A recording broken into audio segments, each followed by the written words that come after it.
Salut la compagnie, on se retrouve aujourd'hui pour parler du match Clermont-Paris Saint-Germain, un match qui, sans vouloir manquer de respect à Clermont, parce que c'est pas le but, était quand même dans lequel Paris était favori, même si Paris jouait à l'extérieur, ça n'empêche que tu te dis que Paris Saint-Germain, qui vise le titre cette année, devrait pas trop s'encombrer face à la Lanterne Rouge, qui est 18ème donc actuellement, avec un point en 5 matchs. Je crois que c'est ça, c'était un point en 5 matchs avant ce match-là. Même l'OL, qui est quand même au fond du trou en ce moment, avait fait mieux qu'eux. Donc tu te dis, sur le papier, ça devrait bien se passer. Et tu sentais d'ailleurs, de toute façon, que, et c'est peut-être aussi un des problèmes, c'est qu'il y a peut-être eu une certaine suffisance de la part des joueurs du Paris Saint-Germain et de leur entraîneur, puisque alors, moi, c'est comme ça que j'ai lu la feuille de match, vous allez peut-être pas être d'accord, mais j'ai l'impression qu'on était en 3-4-3, avec Marquinhos, Skriniar, Danilo en défense, Hakimi qui était plus en rôle de milieu droit ou de latéral offensif, on va dire,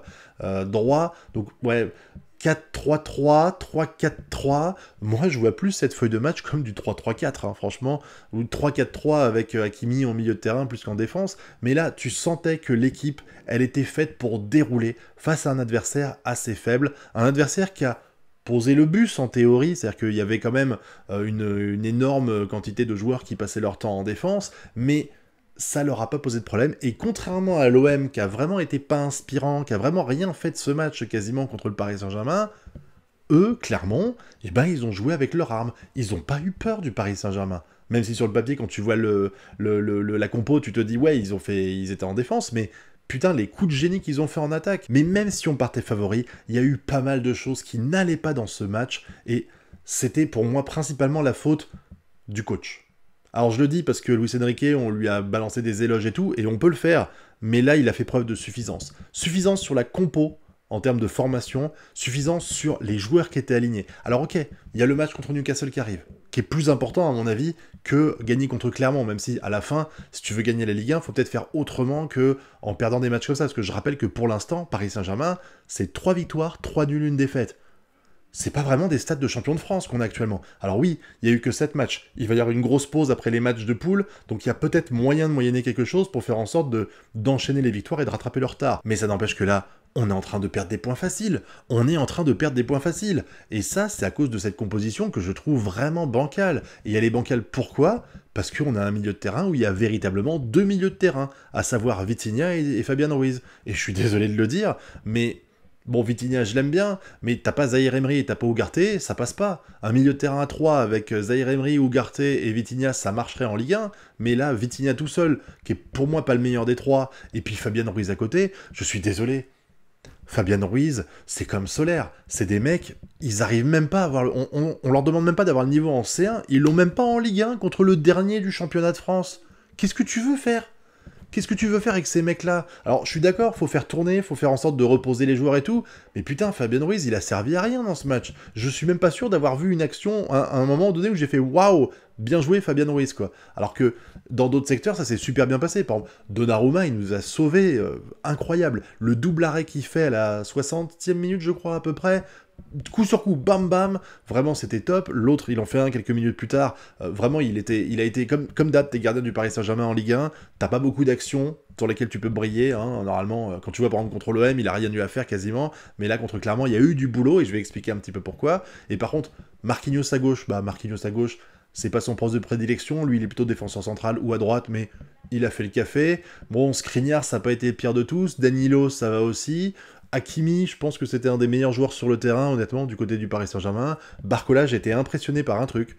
C'est sa solidité défensive, son repli. Il y a en début de match, il y a deux moments où lui, normalement, il est quand même censé être presque... Enfin, c'est pas à la pointe de l'attaque, mais en tout cas, il est censé avoir un rôle extrêmement offensif. Il se retrouvait des fois en dernier défenseur à sauver les miches de l'équipe. C'était fou. Il l'a fait 2 fois de suite. J'ai fait, mais attends, c'est quoi sa place sur le terrain? Il est défenseur ou il est milieu offensif? Je comprenais pas. Ou attaquant, je sais pas trop. J'arrivais pas à le situer, mais c'est plutôt une bonne chose qu'il ait cette volonté. Quand on voit le nombre de fois où on a dit que l'équipe du Paris Saint-Germain l'an dernier était coupée en deux parce que les attaquants se branlaient la nouille et laissaient tout le taf faire par les milieux défensifs et les défenseurs, ça fait plaisir de voir que lui, il s'implique dans la récupération du ballon. Vraiment, gros travail. Bon, Mbappé, il a été globalement moyen, je trouve. Après, il revient de blessure et tout. Faut pas trop lui en demander. Kolo Muani, Dembélé. Voilà, bah écoutez, moi je suis toujours pas, enfin c'est pas que je les aime pas, mais je suis toujours pas convaincu par ce qu'ils font globalement. J'ai pas l'impression en fait de qu'on peut justifier le paiement qu'on a fait d'eux. Alors après, on verra dans les semaines à venir, mais vraiment le souci c'était le milieu de terrain, parce que là où face à l'OM, les relances des défenseurs marseillais, elles ont toutes été niquées à chaque fois par notre trident du milieu de terrain. Là, le milieu de terrain, il a été complètement apathique, et du coup, comme il est apathique, bah, les relances vers les attaquants, elles se font tranquilles. Il n'y a eu aucun souci. On a vu à plein de reprises des moments où il y avait des trous, c'était un gruyère cette défense du Paris Saint-Germain, avec des joueurs qui n'étaient pas marqués. À un moment donné, on a de la chance. Hein. Il y a eu une relance. Dès le début de match, non, je suis pas sûr si c'est le début, c'est peut-être vers la 60e minute, pareil, 50e minute, un truc comme ça. Il y a eu une relance qui est faite. Je crois que c'est sur Nicholson, qui est du côté gauche, là. Ils basculent le jeu. Nicholson, il est tranquille. Mais il n'y a pas de joueur à 3-4 mètres de lui. On lui fait une petite passe lobée. Personne n'est là. Il regarde. Bon, heureusement, il fait les mauvais choix et du coup, ça se passe bien pour Paris. Mais c'est incroyable de voir que dès qu'une équipe joue un petit peu au football, eh ben, elle met en danger Paris. Alors après, peut-être, comme j'ai dit, que c'est parce qu'il nous manquait des Zahir Emery, des Ugarte. Ugarte qui me paraît, on a l'air d'être Ugarte dépendant. Encore plus que Mbappé dépendant, parce qu'on parlait de ça au début de saison, parce qu'il manquait Mbappé. Pour moi, là, on est Ugarte dépendant. En milieu de terrain, c'est incroyable. L'absence de Ugarte, elle fait tellement mal. Elle fait tellement mal. Surtout pour le remplacer par des Fabian Ruiz. Franchement, ça picote. C'est pas comme si c'était un bon joueur derrière qui prenait la relève sans vouloir manquer de respect à Fabian Ruiz. Mais vraiment, tu sens que l'équipe là, bah encore une fois, elle a été coupée en deux. T'avais les trois attaquants devant, comme l'an dernier, et puis t'avais le milieu de terrain qui était pas terrible, et puis les restes qui essayaient de pêcher comme c'est pas permis pour récupérer la balle et relancer devant. Mais c'était vraiment, waouh, c'était dur quoi. Vraiment, c'était compliqué. On a vraiment eu de la chance de pas perdre ce match. Vraiment. Alors, je pense que à l'avenir, il va falloir améliorer les choses. Il va falloir surtout comprendre que Soler et Fabian Ruiz, c'est plus possible, vraiment. Mais vendez les deux, même pas cher du tout, et achetez un autre milieu de terrain, ou trouvez un dans le centre de formation, ou en équipe espoir, je sais pas, un meilleur, des gens un peu plus motivés, qui ont l'air un peu plus de vouloir faire le taf, parce qu'en fait, des Fabian Ruiz et des Soler, à moins que je dise une connerie, ce sont des joueurs qui ont été achetés à l'époque, même si c'est pas des joueurs bling-bling, hein, c'est pas Messi, ce sont des joueurs qui ont été achetés à une époque où on achetait des joueurs qui s'en battaient les couilles du Paris Saint-Germain, qui étaient déjà considérés comme des joueurs quand même bons, et qui, à mon avis, se sentent presque supérieurs au club en lui-même, même si aujourd'hui ils doivent sentir que c'est des grosses merdes vu le niveau qu'ils ont et vu la façon dont ils sont traités, parce que ce ne sont que des remplaçants de luxe, mais ça n'empêche que, putain, c'est frustrant en fait. C'est frustrant de voir que le milieu de terrain, je sais que quand Luis Enrique l'a dit, je me suis dit, putain, quand il dit que le milieu de terrain est très bon après l'absence de Verratti, enfin après le transfert de Verratti, j'ai fait, mais d'où tu sors ça? Et c'est vrai que le milieu de terrain type du Paris Saint-Germain, avec Vitinha, Zahir Emery et Ugarte, il a de la gueule. C'est surprenant, on s'y attendait pas en début de saison, mais il a une putain de gueule. Avec peut-être Barcola que tu peux mettre dans la liste aussi, qui sera plus offensif que milieu, mais vraiment qui peut quand même servir. Il a une sacrée gueule, cet effectif du milieu de terrain. Le problème que t'as, c'est que, et ça c'est un problème que t'avais déjà avec PSG Bayern en finale de C1, c'est que tu te rends compte que tu sors du 11 type, c'est fini. Et là, c'est pareil. Tu changes des 3-4 milieux de terrain qui sont censés jouer, les autres, ils ont un niveau abyssalement bas par rapport à eux. Je veux dire, encore une fois, tu remplaces Vitinha, Zahir Emery ou Ugarte par un Fabian Ruiz ou par un Soler. Voilà, tu sais que t'es perdant, quoi. Alors que, honnêtement, sans vouloir manquer de respect à personne, tu remplaces Dembélé par Kolo Muani, je suis pas sûr que ce soit un grand écart au niveau de la performance, au niveau de la puissance, etc. Donc, vraiment là, c'est un danger que tu as pour le Paris Saint-Germain de se sentir beaucoup trop supérieur à l'adversaire, parce que tu te rends compte que non, en fait.